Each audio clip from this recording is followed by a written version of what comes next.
எல்லோருக்கும் வணக்கம். முருகா, என்ன உன் திருவிளையாடல்? நிஃப்டி இன்னைக்கு கீழே இறங்கியிருக்கு. ஆனால் நிறைய பேர்த்தினுடைய போர்ட்ஃபோலியோ ப்ராஃபிட்டில் இருக்கு. நம்ம போய் வீக்கெண்டை ஜாலியாக என்ஜாய் பண்ணணும் அப்படின்ற ஒரே காரணத்துக்காக போர்ட்ஃபோலியோவை ஏற்றி விட்டாயா அப்படின்ற மாதிரி ரொம்ப ஆச்சரியமாக இருக்கு. ஸோ அடுத்து வரக்கூடிய 2 நாட்களை நம்ம நல்லா ஜாலியாக பூமியை பார்த்த மாதிரி குப்புறப்படுத்திக்கிட்டு ஜாலியாக இருப்போம். முடிஞ்ச ஒவ்வொரு வீடியோக்களில் வந்து உங்களை நான் சந்திக்கிறேன். இன்னைக்கு இருக்கிறதுலே ரொம்ப முக்கியமான ஒரு நியூஸை பார்க்கணும். சூதாடுறவன் இல்லடா தமிழ, என்னதான் நீ கார் வாங்கினாலும் சரி, என்னதான் கோடி கோடியா சம்பாதிக்கிறேன்னு சொல்லி எத்தனையோ பேர் மண்டையை கழுவினாலும் நம்மளுக்கு மிகப்பெரிய லாஸ் மேக்கிங் அப்படின்ற ரிசல்ட்டில் வரல. அதாவது நீங்கள் மகாராஷ்டிரா, குஜராத், உத்தரப்பிரதேஷ், ராஜஸ்தான் போன்ற மாநிலங்கள் இருக்கக்கூடியவங்க தான் மிகப்பெரிய எஃப்என்டோவில் ஆப்ஷன்ஸில் லாஸ் பண்ணவங்க அப்படின்ற மாதிரி செபி டேட்டா சொல்லுது. இதில் இன்னொரு முக்கியமான ரகசியம், இப்போ நிறைய பேர் ஆப்ஷன் ட்ரேடிங் சொல்லி கொடுக்குறேன் அப்படின்ற மாதிரி வர்றாங்க இல்லையா, அதில் முக்கியமாக என்ன கவனிக்கணும்னா, சும்மா ஏதோ ஒரு ஸ்ட்ராட்டஜி சொல்லித்தர்றாங்க அப்படின்றது 2வது பட்சம். ஆனால் இப்போ எது ஜெயிக்கிற குதிரை அப்படின்ற மாதிரி பார்த்தா செபியினுடைய தகவல் படி என்ன சொல்லுதுன்னா, ஹை ஸ்பீடு ட்ரேடர்ஸ், அதாவது ஸ்கேல்பிங் ஸ்ட்ராட்டஜி. ஒரு ட்ரேட் எடுக்கிறோமா, அதை 5 நிமிஷத்துக்கு மேலே கையில் வச்சிருக்காத, 10 நிமிஷத்துக்கு மேலே அதை கையில் வச்சிருக்காத, லாபமோ நஷ்டமோ அதை புக் பண்ணிவிட்டு அடுத்த ட்ரேடை புடி, அப்படி சிறுசாக வாங்கி விற்றுக்கிட்டே இருக்குன்னு ஒரு மெஷின் மாதிரி ஒரு அல்கோ ட்ரேடிங் பண்ணிக்கிட்டு இருக்காங்க பார்த்தீங்களா, ஹை ஸ்பீடு ட்ரேடர்ஸ். அவங்க தான் அதிகமான வின்னிங் ரேட்டில் இருக்காங்க. ஸோ ஸ்மால் ட்ரேடர்ஸ் ரொம்ப எச்சரிக்கையாக இருங்க. நீங்கள் என்ன தான் போய் கோர்ஸுக்கு போய் கற்றுக்கிட்டு வந்தாலும் உங்களுக்கு ஜெயிக்கக்கூடிய வாய்ப்பு அப்படின்றது கம்மியாக இருக்குது. ஏன் அப்படின்னா, அந்த விளையாட்டே அந்த மாதிரி, ஒருத்தர் தோத்தாதான் ஒருத்தர் ஜெயிக்க முடியும். அதுலேயும் ஜெயிக்கிறவன் என்ன பண்ணுறான்னா, பூராத்தையும் ஆட்டோமேஷன் பண்ணி வச்சிருக்கான். அந்த ஆட்டோமேஷன்லேயும் உங்களுக்கு தெரிஞ்ச மாதிரி ஏதாவது ஸ்ட்ராடில் அந்த மாதிரிலாம் எதுவும் கிடையாது. அவன் ஹை ஸ்பீடாக ஸ்கேல்பிங் போன்ற ஸ்ட்ராட்டஜிகளை பண்ணிக்கிட்டு இருக்கான். இதெல்லாம் செபி கண்டுபிடிச்சு நம்மளுக்கு சொல்லிக்கிட்டே இருக்கு பாருங்க. இல்லைன்னா எப்படி நம்மளுக்கு இந்த நாலேஜ் தெரியும்? நம்மளும் பார்த்துக்கு ஓகே, ஆப்ஷன் ட்ரேடிங்கில் வந்து ஒரு கடல் மாதிரி அதில் பணத்தை எடுக்கலான்னு நம்ம போவோம், அப்புறம் நடுக்கடலை கொண்டு போய் தள்ளிட்டு போயிடுவானுங்க. ஸோ ஆப்ஷன் ட்ரேடிங் ஒத்துக்கிறவங்களுக்கு தான் ஒத்துக்கும். அதில் வந்து 11% முதல்ல ஜெயிக்கிற மாதிரி கணக்கு சொல்லிட்டு இருந்தாங்க. இப்போ வந்திருக்கிற செபியினுடைய தகவலில் பார்த்தோம்னா அவ்வளவு பேர் கூட ஜெயிக்கல. ஸோ நாளுக்கு நாள் குறைஞ்சிக்கிட்டே வருது. என்ன காரணம்? ரீட்டெயில்னால ஏன் ஜெயிக்க முடியலனா, உங்களுக்கு ஆப்போசிட்டில் ட்ரேடு பண்ணுறோம் மிகப்பெரிய ஒரு ஸ்கேல்பிங்காக ஹை ஸ்பீட் ட்ரேடராக இருக்கான். நீங்கள் போயிட்டு ஆடிக்கு ஒருக்க அமாவாசைக்கு இருக்க ஒரு ஸ்ட்ராட்டஜி உங்கள் மனசில் தோணும், அதை டெஸ்ட் பண்ணி பார்க்கலான்ட்டு போவீங்க. ஆர்டர் போட்டதுக்கப்புறம் உங்கள் மேனேஜர் கூப்பிடுவார், அப்புறம் அவ்வளோதான், பணம் கும்பா. இப்போ ஆப்ஷன் ட்ரேடிங் கலவாக நம்மளுடைய ஷேர் மார்க்கெட்டில் இன்வெஸ்ட்மெண்ட்டே வந்து ரொம்ப ஹைலி வால்டிலிட்டியாக இருக்குது. சில ஸ்டாக்ஸ் வந்து 20-30% அசால்ட்டாக ஒரே வாரத்தில் இறங்குறானுங்க. அல்லது ஒரு 6 மாத கணக்கில் பார்க்கும்பொழுது 50% இறங்குறானுங்க. 6 மாத கணக்கில் பார்க்கும்போது 50%, 100% ஏறானுங்க. ஸோ நீங்கள் எங்கே ஜெயிக்க முடியுமோ அங்கே கான்சன்ட்ரேட் பண்ணிங்கன்னா உங்களுடைய வின்னிங் ப்ராபபிலிட்டி அப்படின்றது அதிகம். நண்பர்களே, ஷேர் மார்க்கெட்டில் நிறைய பேர் கீழே விழுந்த நல்ல அருமையான பங்குகள் திரும்பி மேல் நோக்கி ஏறி வருமா அப்படின்ற மாதிரி நிறைய பேர் எதிர்பார்த்துக்கிட்டு இருக்காங்க. அந்த வகையில் இந்த பேங்க் ஆஃப் பரோடா அப்படின்றது 232 ரூபா ரேஞ்சிலிருந்து 250 ரூபா வந்துட்டான். இங்கிருந்து அப்படியே இன்னும் கொஞ்சம் இம்ப்ரூவ் ஆகி ஒரு 300 ரூபா வந்துட்டான்னா ரொம்ப சந்தோஷமா இருக்கும். இங்கே தான் நீங்கள் ஒரு முக்கியமான விஷயத்தை பார்க்கணும். இப்போ நீங்கள் ஒரு ஷேரை நீங்கள் வாங்குறீங்க, அது தொடர்ந்து சரிவடைஞ்சிக்கிட்டே வருது. அப்போ அவன் திரும்பி ஏறுவான் அப்படின்ற நம்பிக்கை உங்களுக்கு எப்போ வரும்? ஒரு உதாரணத்துக்கு எனக்கு தெரிஞ்சு 2 நண்பர்கள் இருக்காங்க. ஐடியா ஷேர், அதை வந்து 17 ரூபாய்க்கு மேலேயே என்னமோ ரொம்ப ஹெவியாக வாங்கிட்டேன் அப்படின்னு ஒரு நண்பர் அடிக்கடி கமெண்ட் போடுவார். அதே மாதிரி இந்த டிஷ் டிவி அப்படின்ற ஒரு ஷேர் இதையும் ஹெவியாக வாங்கியிருக்கேன் அப்படின்ற மாதிரி கமெண்ட் போடுவார். இந்த டிஎன்பிஎல்மே அடிவாரத்தில் வாங்கியிருக்கோம், அது கீழே விழுந்துக்கிட்டு இருக்கு அப்படின்ற மாதிரி ஒரு 2-3 பேர் கமெண்ட் போட்டு நான் பார்த்துருக்கேன். அப்போ இது போன்ற ஷேர்களை பார்க்கும்பொழுது எது நம்பிக்கை தரும்? நீங்கள் போய் டிஷ் டிவி அப்படின்ற ஷேர் எடுத்து பார்க்குறீங்க, அவனும் இயர் லோவில் படுத்து கிடக்கிறான். நீங்கள் போய் தமிழ்நாடு நியூஸ் பிரிண்ட் டிஎன்பிஎல் எடுத்து பார்க்குறீங்க, அவனும் இயர் லோவில் போய் படுத்து கிடக்கிறான். இருந்தாலும் இதுக்கு பின்னாடி இருக்கக்கூடிய முதலீட்டாளர்களில் கவர்மெண்ட் ஆஃப் தமிழ்நாடு அப்படின்றது இருக்குது. அப்போ இந்த கம்பெனி திவாலாகிறதுக்கு அவங்க விட மாட்டாங்க. அதே சமயம் பெரிய பெரிய ஆளுக டிஐஸ், எஃப்ஐஸ் எல்லாம் ஓரளவுக்கு நல்ல ஹோல்டிங் பர்சன்டேஜ் அப்படின்றத வச்சுருக்காங்க. அதே மாதிரி இது ஒரு லாபம் செய்யக்கூடிய கம்பெனியாக இருக்குது. ஸோ இந்த கம்பெனி என்னைக்கு இருந்தாலும் மேபி ஒரு நாள் மேல் நோக்கி வரலாம் அப்படின்றது ஒரு சின்ன நம்பிக்கை. ஆனால் அதே சமயம் டிஷ் டிவி அப்படின்ற ஷேர் எடுத்து பார்த்தோம்னா யாராவது பெரிய முதலீட்டாளர்கள் வச்சிருக்காங்கன்னு பார்த்தா டிஐஸ்லாம் கொஞ்சம் கம்மியாக வச்சிருக்காங்க. எஃப்ஐஸும் ஒன்று பெரிய ஹோல்டிங் அப்படின்ட்டு சொல்ல முடியாது. முக்கியமாக ப்ரொமோட்டருடைய ஹோல்டிங் வெறும் 4% தான் இருக்குது. பப்ளிக் சைடு தான் பூரா ஷேர் வந்து உளுந்து கிடக்கு. இது எல்லாத்தையும் விடுங்க, அவன் லாபம் செய்யக்கூடிய கம்பெனியா அப்படின்னு பார்த்தா அங்கே ஒரு மிகப்பெரிய ஓட்டை. ஓட்டையான ஒரு கப்பல் எப்படி நடுக்கடலுக்கு போகும், பாதி தூரம் போனோமே முங்கி போகும் அப்படின்ற மாதிரி நம்பிக்கை இல்லை பாருங்க. ஓட்ட கப்பல்ல ஏறி கடல் தாண்டி நம்ம போயிட முடியும் அப்படின்றது ஒரு நம்பிக்கையா, இல்லை ஒரு குட்டி படகு ஆனால் அது ஓட்டை இல்லாமல் இருக்கு அப்படின்னா அதில் ஏறி போகலாமா, எதில் நம்ம ஏறி போவோம். ஸோ அதனால ஷேர் மார்க்கெட்டில் உங்களுக்கு நம்பிக்கை தரக்கூடிய பங்குகளாக பார்த்து ஹெவியாக எடுங்க. டிஷ் டிவியெல்லாம் எத்தனை ஷேர் எடுத்து, ஒருவேளை மேபி கரெக்ட் அது ப்ரைஸ் கம்மி அதனால குவான்டிட்டி எடுத்து வச்சிருக்காங்கன்னு நினைக்கிறேன். பட் அப்படி பார்த்தாலும் ஒரு நம்பிக்கை கொடுக்கக்கூடிய லாபமான கம்பெனியை தான் பார்த்து அவங்க எடுத்து வச்சிருக்கணும். பாவம் டிஷ் டிவியெல்லாம் எடுத்து வச்சிருக்காங்க. அது எப்போ ஏறும் அப்படின்றது தெரியல. தற்போதைக்கு டிஷ் டிவி, டிஎன்பிஎல் இந்த 2 ஷேருக்கு உண்டான நியூஸ் என்ன அப்படின்னு பார்த்தா தற்சமயத்துக்கு பாவம் கீழே சரிஞ்சு கிடக்குது. என்னைக்கு ஏறுதோ பாவம். நண்பர்களே, ஐபிஓக்களை பொறுத்த வரைக்கும் இப்போ கேஆர்என் ஹீட் எக்ஸ்சேஞ்சஸ் அப்படின்ற ஐபிஓ ஓப்பனாக இருக்குது. அது இன்னைக்கு க்ளோஸ் ஆகிடும். அதுக்கப்புறம் என்ன ஐபிஓ இருக்குது அப்படின்னு பார்த்தோம்னா டிஃப்யூஷன் என்ஜினியர்ஸ் ஐபிஓ அப்படின்றது இருக்குது. அது நேற்று ஆரம்பிச்சிருச்சு. செப்டம்பர் 30 வரைக்கும் இருக்கும். அதுக்கு அடுத்து வரப்போகிறது ஹூண்டாய் மோட்டர். பட் அதனுடைய தேதிகள்லாம் இன்னும் அறிவிக்கப்படல. அது வரும்போது மிகப்பெரிய மாசான ஐபிஓவாக இருக்க போகுது. ஸோ இந்த சமயத்தில் வந்து இந்த டிஃப்யூஷன் என்ஜினியர்ஸ் அப்படின்ற ஐபிஓனுடைய தகவல் அப்படின்னு நம்ம பார்க்கல. அதுக்கு எவ்வளவு வேணும், என்ன ஐபிஓனுடைய விலை அப்படின்னு பார்த்தா 168 ரூபா. நீ எப்படி வேணாலும் இருந்துட்டு போ. எங்களை பொறுத்த வரைக்கும் கிரே மார்க்கெட் பிரீமியம் எப்படி இருக்கு அப்படின்னு பார்த்தோம்னா இது ரொம்பவுமே அதிர்ச்சிகரமா. முதல் நாள் 53% இருந்தது. இன்னைக்கு இரண்டாவது நாள் 30% இருந்திருந்தது. ஒரு பார்டர் சேஃப்டி அப்படின்ற மாதிரி. சரி, ஓகே, 30% கெயினா எப்படியும் முதலுக்கு மோசம் இருக்காது. ஏதோ ஒரு 5-10% பாசிட்டிவ் வரலாம், அல்லது ஃபிளாட்டாக தான் இருக்கும் அப்படின்ற மாதிரியான ஒரு எண்ணம் தான் இந்த ஷேர் அப்ளை பண்ணுறவங்களுடைய மனதில் இருக்கும். ஆனால் இதில் என்ன ஒரு பிரச்சனைனா, இதுக்கு தான் கடைசி நாள் அல்லது அதுக்கு முந்தின நாள் அப்ளை பண்ணுற சேஃப்டி அப்படின்ற மாதிரி இதுக்கு தேதி இன்னும் இருக்குது. அப்போ இதனுடைய கிரே மார்க்கெட் பிரீமியம் தொடர்ந்து சரிவடையுமா, இல்லை அவனுடைய பழைய 50 வருமா அப்படின்றத பொறுத்து இருந்தால் பார்க்கணும். நண்பர்களே, இன்னொரு முக்கியமான விஷயம், இன்னைக்கு ஷேர் மார்க்கெட்டே ஒரு மாதிரி ஆடி போயிடுச்சு. அதுக்கு காரணம் ஃபோனிக்ஸ் லிமிடெட் அப்படின்ற ஷேர் ஒரு வெறித்தனமான ஆட்டத்தை போட்டுவிட்டான். இந்த ஷேர் எப்படி ஒரு மைனஸ்ல இருந்து பிளஸ் வந்ததோ, இது ஒரு நாள்ல நடந்திருக்கக்கூடிய சம்பவம். இன்ஃபேக்ட் 3 மணி நேரத்துக்குள்ள நடந்த சம்பவம். 1700 ரூபா, ஆல்மோஸ்ட் -3% மேல, -4 வச்சுங்க. கடைசியில் க்ளோசிங்ல பார்த்தா +6. ஆக மொத்தம் இன்னைக்கு இன்ட்ராடேலியே லோ ரேட்ல இருந்து 10% ஏறின பங்கு உலக அளவுல எல்லாருமே வாயில விரல் வைக்கிற அளவுக்கு இந்த ஃபோனிக்ஸ் மில்ஸ் அப்படின்ற ஷேர் ஏறி இருக்கு. இது ஒரு நாள்ல நடந்தது.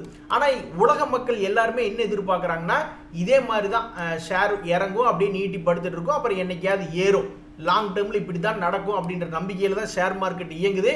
அதை இன்ட்ராடேலியே ஒரு மாடலா காமிச்சவன் தான் இந்த ஃபோனிக்ஸ் மில். ஸோ இன்னைக்கு ஷேர் மார்க்கெட்ல இவன் தான் பெரிய ஃபோக்கஸ் அப்படின்ற மாதிரி இருக்கா.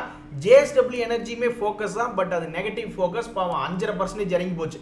நண்பர்களே, இப்போ ஹோட்டல், அதாவது இப்போ நம்ம இருக்கக்கூடிய சீசன் என்ன அப்படின்னு பார்த்தீங்கன்னா ஃபெஸ்டிவல் சீசன். அப்போ டிராவல் ரிலேட்டடான செக்டர்லாம் பிக்கப் ஆகும் அப்படின்றதா ஒரு மனுஷனுடைய மனசுக்குள்ள இருக்கக்கூடிய ஒரு எண்ணம். இப்படி தான் ஒரு நண்பர் வந்து கரெக்டாக அந்த காலேஜ் ரீஓப்பன் ஆன சமயத்தில் ஸ்டேஷனரி ஐட்டம் எல்லாம் ஒரு வேளை மேலே போகுமோ நினச்சிட்டு இருந்தாரு. ஜேகே பேப்பர்லாம் வந்து ஸ்வங்கின்னு மேலே போயிட்டான். அதுக்கப்புறம் வந்து 2-3 சீசன் வந்துச்சு. இப்போ கூட சமீபத்தில் இந்த பிவிஆர் ஐநாக்ஸ்லாம் நல்லா மேலே வந்துருமா, நிறைய படங்கள் வருது அப்படின்ற மாதிரி யோசிச்சாங்க. பட் அதில் ஒன்றும் பெருசாக வரல. ஸோ இப்போ இந்த தீபாவளி மற்றும் பல்வேறு ஃபெஸ்டிவல் சீசன் வர்றதுனால ஃபெஸ்டிவல் ரிலேட்டடான பங்குகள் ஏறுமான்னு பார்த்துக்கிட்டு இருக்காங்க. அந்த வகையில் இந்த ஜுனைப்பர் ஹோட்டல் அப்படின்ற ஷேர்லாம் பிக்கப் ஆகுமான்னு பார்த்தா பௌர்ணமியில் நட்சத்திரங்கள் தெரிவதில்லை அப்படின்ற மாதிரி ஃபெஸ்டிவல் சீசன்லேயும் பல டிராவல் ரிலேட்டடான பங்குகள்லாம் ஏறாமல் வந்துக்கிட்டு இருக்கானுங்க. ஒருவேளை ஹோட்டல் ரிலேட்டடான பங்குகள் வந்து கோவிட்டுக்கு அப்புறம் ஒரு செம ஃபோக்கஸில் இருந்தால் இப்போ என்னடான்னா 540 ரூபாயிலிருந்து ஒரு ஷேருக்கு 200 ரூபாய் இறங்கி 340 ரூபாயில் வந்துட்டு இருக்கு. யாருமே எதிர்பார்க்கல. இது எல்லாமே நடந்தது எத்தனை மாசத்துலன்னா வெறும் 4 மாசத்துல. இதே மாதிரி ரியல் எஸ்டேட் பங்குகள்லாம் வீழ்ச்சி அடைஞ்சுன்னா ரொம்ப சந்தோஷமா இருக்கும் அப்படின்ற மாதிரி நிறைய பேர் நினைச்சுக்கிட்டு இருப்பாங்க. ஆனா ஒன்று நல்லா ஞாபகம் வச்சுங்க, ரியல் எஸ்டேட் பங்குகள் வீழ்ச்சி அடைஞ்சதுன்னா அங்க வாங்கக்கூடிய ஆட்கள் கம்மியா இருப்பாங்க.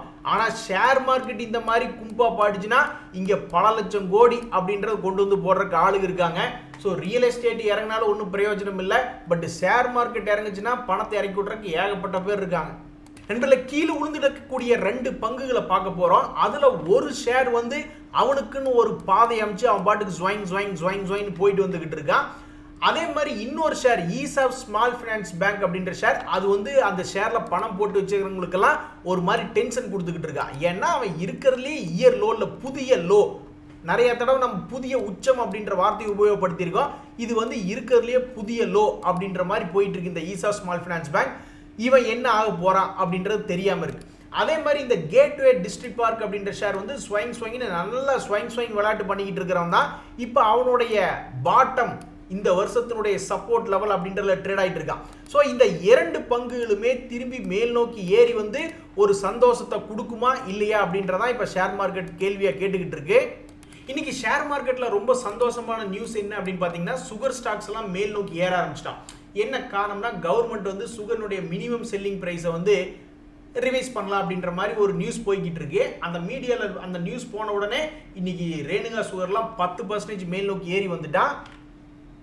பல்ராம் சின் போன்ற பங்குகள்லாம் 6% மேலே ஏறி வந்திருக்கா. உண்மையிலேயே சுகர் செக்டர் வந்து இந்த வருஷத்துல அமோகமா இருக்கு. பல்ராம்பூர் சின்னிலாம் பாவம் கீழே கடந்தா 350 ரூபா ரேஞ்சில் இருந்தா இன்னைக்கு பணத்தை ஆல்மோஸ்ட் டபுள் பண்ணி விட்டான். ரேணுகா சுகர் இந்த வருஷத்துல அவன் ஆல்மோஸ்ட் கீழே 35 ரூபா ரேஞ்சில் இருந்தா அவனு இப்போ 53 ரூபா வந்துட்டான். ஸோ சுகர் ஸ்டாக்ஸ் நான் இது வரைக்கும் 2004 2005 பீரியட்ல இருந்து பார்த்துக்கிட்டு இருக்கேன். அவங்களுடைய மூவ்மெண்ட் பெரும்பாலும் இப்படி ஜிக்ஸாக்காவே தான் இருந்துகிட்டு இருக்கும். இப்போ நீ எதுக்கு இப்படி இந்த ஆட்டம் போட்டேன் அப்படின்ற மாதிரி எம்எஸ்டிசி அப்படின்ற ஒரு ஷேர் இப்போ பார்க்க போறோம். யார் வச்சிருந்தா என்னங்க, பிரசிடென்ட்டே வச்சுட்டு போகட்டும். இங்கே இந்த எம்எஸ்டிசி ஷேருடைய ப்ரொமோட்டர் போய் பார்த்தீங்கன்னா பிரசிடென்ட் ஹோல்டு பண்ணிக்கிட்டு இருக்காரு. எஃப்ஐஸ் டிஐஸ் எல்லாம் ரொம்ப உசார், ரொம்ப கம்மியான ஹோல்டிங் தான் வச்சுக்கிட்டு இருக்காங்க. எஃப்ஐஸ் ஒரு 5% வச்சிருக்காங்க. யாரா இருந்தா என்னங்க, இதை மனசுல வச்சுங்க. ஒரு கம்பெனியினுடைய சேல்ஸ் growth இருக்கணும், அதே மாதிரி ப்ராஃபிட் ஏர்னிங்ஸ் growth இருக்கணும், இல்லைன்னா கடைசிக்கு ப்ராஃபிட்டாவது இருக்கணும். அது போன்ற கம்பெனி நம்மளுக்குன்னு ஒரு கொள்கை இருக்கணும். கொள்கை இல்லாமல் நம்ம பாட்டுக்கு போய் சும்மா அவங்க வச்சிருக்காங்க இவங்க வச்சிருக்காங்கன்னு வாங்கக்கூடாது. இவனுடைய சேல்ஸ் எல்லாம் பாருங்க, 2014 அவன்ல எத்தனாயிரம் கோடிக்கு சேல்ஸ் பண்ணிக்கிட்டு இருந்துக்கிறான். இப்போ போய் எடுத்து பார்த்தா எம்எஸ்டிஸ்னுடைய சேல்ஸ் எல்லாம் ரொம்ப கம்மியா இருக்கு. இது போன்ற பங்குகள்லாம் வந்து யார் வச்சிருந்தாலும் உங்களுடைய கொள்கைக்கு, ஷேர் மார்க்கெட்டுக்குள்ள வரீங்க, உங்களுக்குன்னு ஒரு கொள்கை இருந்தா அதை மாத்திக்கவே கூடாது. இன்னைக்கு என்ன ஆச்சு அப்படின்ற மாதிரி நம்ம இந்த எம்எஸ்டிசி போய் பார்த்தோம்னு வச்சுங்களேன், இன்னைக்கு 1% கீழே இறங்கியிருக்கான். அது மட்டும் இல்லை, இந்த வருஷத்துல வந்து 1100 ரூபாயெல்லாம் போனவன் இப்போ ஆல்மோஸ்ட் 680 ரூபாயில ட்ரேட் ஆகிட்டு இருக்கான். இப்போ ஒரு 3 பங்குகளை பார்க்க போறோம். அதுல இந்த ஆர்ஆர் கேபிள் அப்படின்ற ஷேர் வந்து என்ன ஆச்சு, இதுக்கு இனி என்ன ஆகும் அப்படின்ற மாதிரி நம்ம பார்க்கணும். ஏன்னா பெரிய ஆளுங்க எஃப்ஐஸ் டிஐஸ் அவங்களுடைய ஹோல்டிங் பர்சன்டேஜை இன்க்ரீஸ் பண்ணியிருக்காங்க.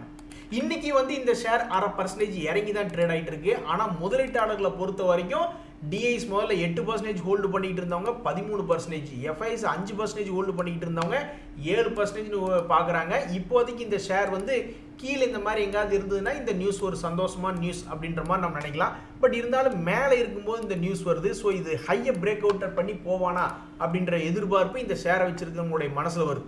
அதே மாதிரி ஸ்வான் எனர்ஜி அப்படின்றது வந்து இப்போ ஒரு முக்கியமான தருணத்தில் இருக்கா. இங்கிருந்து காளையாக மாறி மேலே போக போறானா இல்லை கரடியாக மாறி கீழே விழுக போறானா அப்படின்றத பொறுத்து இருந்தான் பார்க்கணும். அப்படி இந்த ஸ்வான் எனர்ஜி நான் ஒரு காளை அப்படின்னு முடிவெடுத்து மேல் நோக்கி ஏறினான்னா 600 ரூபாய் ரேஞ்சிலேருந்து மேல் நோக்கி வந்து ஒரு 800 ரூபா வந்துச்சுன்னா சந்தோஷமா இருக்கும். நண்பர்களே, நீங்கள் பல ஷேர்களில் நம்பிக்கையாக இருப்பீங்க, உங்கள் மனசுக்குள்ளே நம்பிக்கை இருக்கும், அது நல்லா ப்ராஃபிட் பண்ணக்கூடிய கம்பெனின்னு எடுத்து வச்சிருப்பீங்க. கடைசியில் அவன் கும்பப்பாடு பாடிட்டு என்ன பண்ணீங்க, இந்த ஹிண்டுவேர் அப்படின்ற கம்பெனி இருக்குன்னு வச்சிங்களேன், சமீபத்தில் 3 வருஷத்தில் என்ன பண்ணியிருக்கான் அப்படின்னு பார்த்தீங்கன்னா, மேலே 650 ரூபாயெல்லாம் போனான். இப்போ அப்படியே 50% காலி 350 ரூபாயில் இருக்கான். என்ன ஒரு ஒரியிங் ஃபேக்டர் அப்படின்னு பார்த்தோம்னா, ப்ரீவியஸ் ஜூன் குவார்ட்டரில் அவன், அதாவது Q1 அப்படின்றதுல போய் பார்த்தோம்னாக்கா 4 கோடி லாஸ் அப்படின்றது பண்ணியிருக்கான். இதெல்லாம் வந்து ரொம்ப எச்சரிக்கையாக இருக்கணும். அப்போ இந்த ஷேர்லாம் வந்து யாராவது முதலீடு பண்ணி வச்சிருக்காங்கன்னா அப்போ இதெல்லாம் போய் விடாப்படியே பார்த்துக்கிட்டே இருக்கணும். அடுத்த Q2 ரிசல்ட் இவன் என்ன பண்ணுறான், ப்ராஃபிட் மேக்கிங்காக இருக்கானா இல்லை லாஸ் மேக்கிங்காக இருக்கானா அப்படின்ட்டு. ஷேர் மார்க்கெட்டில் நம்பிக்கை அப்படின்றதுக்கு வேலை கிடையாது. நீங்கள் நம்பிக்கையாக நினச்சிக்கிட்டு இருப்பீங்க, கடைசியில் அடுத்த குவார்ட்டரில் அவன் லாஸ் மேக்கிங்னா அப்போ நீங்கள் லாஸ் மேக்கிங் இருந்தால் வெளியே வந்துடணும்னு உங்களோட இன்வெஸ்ட்மெண்ட் அப்ஜெக்டிவ் எழுதி வச்சிருந்தீங்கன்னா வெளியே வந்து தான் தீரணும். இன்னைக்கு ஷேர் மார்க்கெட்டில் வேற என்ன முக்கியமான நியூஸ் அப்படின்னு பார்த்தீங்கன்னா, இந்த தமிழ்நாடு மெர்கடைல் பேங்க்ல ஒரு மிகப்பெரிய கும்பு அப்படின்றது வந்துட்டான். அதாவது இவன் நல்லா இருக்கட்டும் தான் நம்ம இங்கே கோடு போட்டு பார்த்துக்கிட்டு இருந்தோம், பிரேக் அவுட் ஆகி மேலே போவோம் அப்படின்ட்டு. ஆனால் அந்த கோட்டை தொட்டதுக்கு அப்புறம் என்ன ஆயிருக்கு அப்படின்னு பார்த்தீங்கன்னா, ஏற்கனவே ஒரு ஸ்வைங்னு ஒரு ஜிக்ஜாக் விளையாண்டுக்கிட்டு இருந்ததுனால இந்த முறை போய் ஹையை தொட்டு பண்ணிட்டு இன்னைக்கு கீழே வந்துட்டான். இனி 440 வந்து உளுந்ததுக்கு அப்புறம் மேல் நோக்கி போறானா இல்லையா அப்படின்ற மாதிரி எடுத்து வச்சுக்கோ வந்து பார்த்துக்கிட்டு இருக்கணும். அதே மாதிரி இன்னைக்கு பிபிசிஎல், அதாவது ஆயில் மார்க்கெட்டிங் கம்பெனிஸ்லாம் க்ரூட் ஆயில் ஏறினாலும் இறங்கினாலும் நியூஸு, அவங்களுடைய பெட்ரோல் டீசல் விலை ஏற்றுறாங்க இறக்குறாங்கன்னாலும் நியூஸு, அவங்க டிவிடெண்டுகளை கொடுக்குறாங்கன்னாலும் நியூஸு. ஆக மொத்தம் ஆயில் அண்ட் எனர்ஜி ரிலேட்டடான பங்குகள்லாம் வாழ்ந்துக்கிட்டு இருக்கானுங்க. அதில் இன்னைக்கு பிபிசிஎல்லாம் ஓ மை காட் இன்னைக்கு அவனோட இண்டெக்ஸ்லேயே லீடராக இருக்கான், 6.5% ஏறி இருக்கான். நண்பர்களே, இந்த சமயத்தில் வந்து இந்த ஹிந்து ஜிங்க்னு ஒரு ஷேர், அவன்லாம் நல்லா சப்போர்ட் லெவலில் வந்து உளுந்து கிடக்கிறான். அவனுடைய ப்ரீவியஸ் ஹையை வந்து திருப்பி தொட்டாவே ஆல்மோஸ்ட் 30% மேல அவன் வந்து லாபத்தை கொடுக்க வேண்டியது இருக்கு. அந்த மாதிரி வந்து கொடுப்பானா அப்படின்றத பொறுத்து இருந்தா பார்க்கணும். இந்த குஜராத் கேஸ் யாராவது வச்சிருக்கீங்களா? கண்டிப்பா உங்களுக்கு சந்தோஷம் இருக்காது. ஏன்னா சமீபத்தில் பொசுக்குன்னு இறங்கிட்டான். நல்லா மேல் நோக்கி போனவன் தான், அதுக்கப்புறம் கீழே விழுந்தான், மறுபடியும் அங்கிருந்து மேல் நோக்கி ஏறி சந்தோஷத்தை கொடுத்தா, இப்போ மறுபடியும் கீழே விழுந்திருக்கான். அப்போ இங்கிருந்து மறுபடியும் 610 ரூபாயிலிருந்து 10% ஏறி சந்தோஷத்தை கொடுக்க போறானா, இல்லை ஒரு 400 ரூபா வந்து மறுபடியும் ஒரு கீழ் ரேட்லேருந்து பெருசாக சந்தோஷத்தை கொடுக்க போறானா? ஏன்னா இந்த கேஸ் இந்த கம்பெனிலாம் அப்புறம் ஒன்றுமே பண்ண முடியாது அப்படின்ற நிலைமையில தான் இருக்கு நாடு. அதனால எப்படி இருந்தாலும் இந்த கம்பெனி நல்லபடியாக ட்ரேட் ஆகிக்கிட்டு இருக்கும். அந்த ட்ரேட் ஆகி கொண்டு இருக்கக்கூடிய சமயத்தில் சின்ன சின்ன வீழ்ச்சியிலிருந்து எகிர கூறி போறானா, அல்லது பெருசாக உளுந்து பெருசாக லாபம் கொடுக்க போறானா அப்படின்றதான் தற்போதைய கேள்வியாக இருக்கு. சூப்பர் நண்பர்களே, யாராவது இந்த மாதிரி லாபத்தை பிடிச்சிங்களா? அதாவது நம்ம 100 ஷேர் பார்க்குறோம், அதில் ஒரு 20-30 ஷேர் வந்து ரொம்ப வேகமாக நம்ம ஒரு 6 மாதம் கழிச்சு வருவானு நினச்சிட்டு நம்ம பாட்டுக்கு வந்து கதை பேசிக்கிட்டு இருப்போம். ஆனால் 10 நாளுக்குள்ளேயே மேலே வந்துடுறானே. இந்த எஸ்காட்ஸ் அப்படின்ற ஒரு பங்கு இந்த இடத்துல ஒரு சப்போர்ட்ல ட்ரேட் ஆகிட்டு இருந்தான். கடைசியில் பார்த்தா ஒரே மாதத்துக்குள்ள அவன் பாட்டுக்கு அவனுடைய உச்சம் அப்படின்றது வந்துட்டான். தமிழ்நாடு மெர்கடைல் பேங்க் அதே மாதிரி தான் கீழே சப்போர்ட்ல இருந்தா உச்சத்துக்கு வந்தான். அது மாதிரி எத்தனையோ பங்குகள் சப்போர்ட்ல இருந்து உச்சத்துக்கு வந்திருக்கு. ஆனால் அதெல்லாம் கண்ணிமைக்கும் நேரத்துக்குள்ள நடந்துருது. நண்பர்களே, இந்த மற்ற பேங்க்ஸை காட்டிலும் இந்த ஃபெடரல் பேங்க் எவ்வளவோ பரவாயில்ல, சமீபத்தில் பெருசாக உழுகல. அது மட்டும் இல்லை, சமீபத்தில் உளுந்த லோலேருந்து டக்குன்னு ஒரு 7% மேல் நோக்கி ஏறி வந்த பேங்க் எதுன்னு பார்த்தா இந்த ஃபெடரல் பேங்க் தான். அப்படியே இன்னொரு 10-20% ஏறி அவனுடைய பழைய கையை தாண்டிட்டான்னா ரொம்ப சந்தோஷமா இருக்கும். இன்றைய தகவல் அனைத்தும் உங்களுக்கு உதவியாக இருந்ததுன்னா எனக்கு சந்தோஷம் தான். ரொம்ப நன்றி, வணக்கம்.